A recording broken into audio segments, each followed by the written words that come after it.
தேன் சாப்பிடுவது நல்லது. அதை சரியான முறையில் சாப்பிட்டால் மிகவும் நல்லது.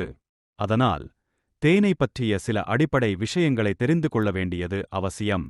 சுத்தமான தேனை காகிதத்தின் மேலே ஊற்றினால் ஊறாது. முத்து போல உருண்டு நகரும்.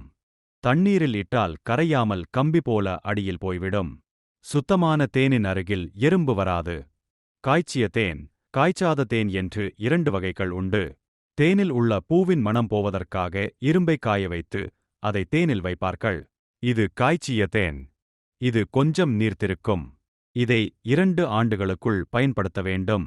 காய்ச்சாத தேன் மஞ்சளாக கெட்டியாக இருக்கும். ஆண்டு கணக்காக வைத்திருந்தாலும் கெடாது. சுடுதண்ணீரில் தேனை கலந்து பயன்படுத்தினால் தேனில் உள்ள மருத்துவ குணங்கள் நமக்கு கிடைக்காது.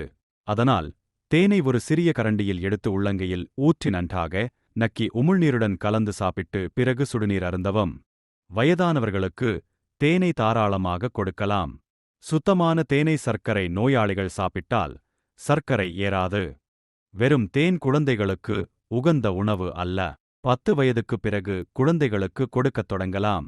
ஆங்கில மாத்திரைகளை தேனில் கலந்து குழந்தைகளுக்கு கொடுக்கக்கூடாது. எந்த வயதினராக இருந்தாலும் ஒரு நாளைக்கு 1 தேக்கரண்டிக்கு மேல் தேனை சாப்பிடக்கூடாது. கண்டிப்பாக குடிக்கவோ விழுங்கவோ கூடாது.